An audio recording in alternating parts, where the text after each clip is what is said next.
Eu já tentei tantas vezes gravar esse vídeo, mas eu não estou conseguindo. Tá sendo difícil eu expor aquilo que eu estou sentindo em relação a tudo isso que tem acontecido com os cristãos de hoje em dia, com a realidade da igreja, com toda essa pandemia que nós temos visto. Vamos lá. A realidade é que os cristãos dizem muito que querem que Jesus volte.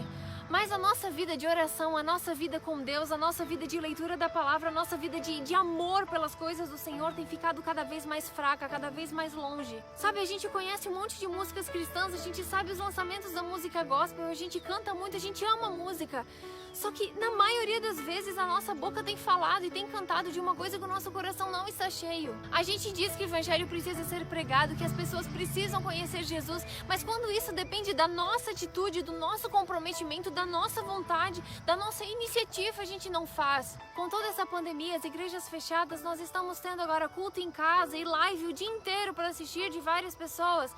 Mas o que tem acontecido na realidade é que muitas pessoas têm tratado isso como férias de Deus, como tirar férias da igreja. Sabe, pessoas que queriam se afastar da igreja, queriam deixar de se comprometer com as coisas de Deus, já estavam aborrecidas com as coisas e queriam faltar aos cultos, queriam estar longe, mas não tinham coragem, não tinham um pretexto, não tinham um motivo para fazer isso. E agora, com toda essa pandemia, existe motivo para ficar em casa, existe motivo para não se comprometer. Gente, isso é muito triste, mas a realidade é que tem muito cristão que está se apoiando nessa questão de pandemia para ficar cada vez mais em casa, cada vez mais descomprometido com as coisas de Deus, porque essa realmente era a sua vontade desde antes, mas não tinha motivo. Só que a realidade é que muita gente não deixa de ir no mercado se precisa de comida, a pessoa não deixa de ir na farmácia se precisa de remédio, a pessoa não deixa de ver as pessoas que ela ama por causa da pandemia. Mas para ir para a igreja, a pessoa não pode, porque não aguenta ficar de máscara mais de 1 hora. Nós ainda estamos na pandemia, mas eu realmente acreditei que depois que tudo isso passasse,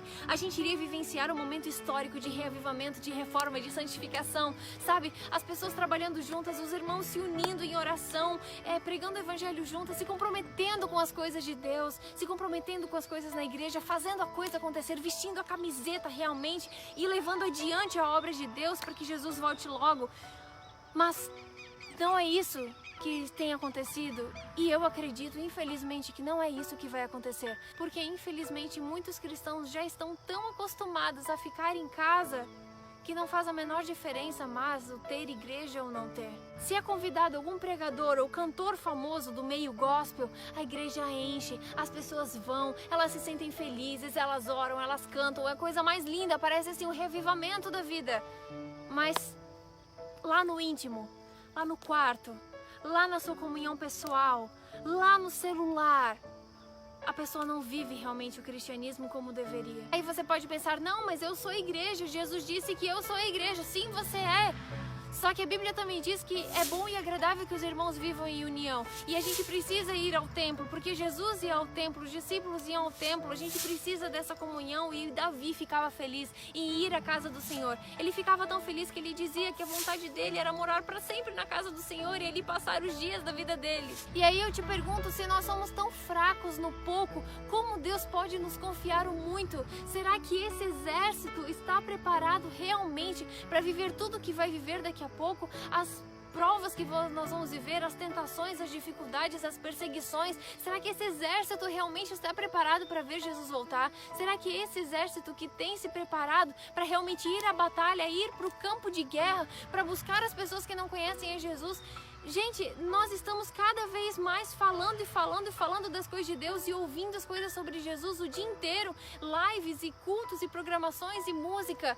Só que quanto mais coisas nós temos à nossa disposição para estarmos perto de Deus, mais longe dele nós estamos, mais o nosso coração está longe dele, mais mortos espiritualmente nós estamos. Nós falamos que estamos reavivados, nós falamos que precisamos de Deus, nós falamos que precisamos orar, mas nós não oramos. E infelizmente o diabo tem colocado um senso de superficialidade tão grande nos cristãos, um senso de descompromisso, um senso de deixa para depois, um senso de não, eu tenho muito tempo ainda.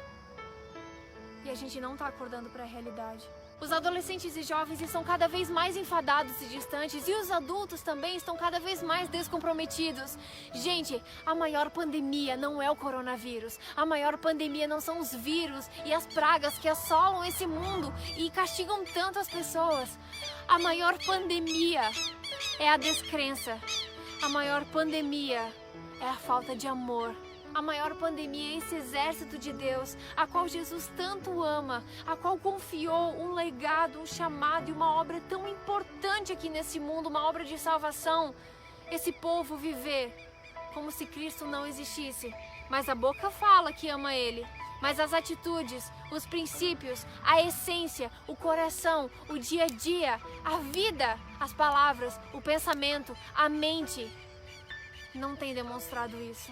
Não espere se reavivar quando as pessoas ao seu redor estiverem reavivadas. Não espere tomar iniciativa de começar a orar de verdade quando alguém dizer para você que você precisa orar. Não, nós temos o Espírito Santo, Ele fala ao seu coração, Ele faz um chamado a você todos os dias. Cada vez que você acorda pela manhã é um recomeço, é uma chance de fazer tudo diferente. É mais uma vez Deus dizendo que Ele te ama, que você tem mais uma chance de fazer tudo diferente, para você mudar o seu dia, para você fazer a diferença na vida de alguém. Principalmente se comprometer com as coisas de Deus, entregar o seu coração de verdade a Ele, porque a gente não sabe quando será o nosso último dia aqui. Você que está me ouvindo, por favor, saia da zona de conforto, saia da superficialidade, saia do achismo, saia do descompromisso e viva realmente com intensidade aquilo que Deus confiou a você. Viva realmente com um propósito. Deus poderia muito bem tirar essa responsabilidade de você e pedir para que um anjo fizesse esse trabalho.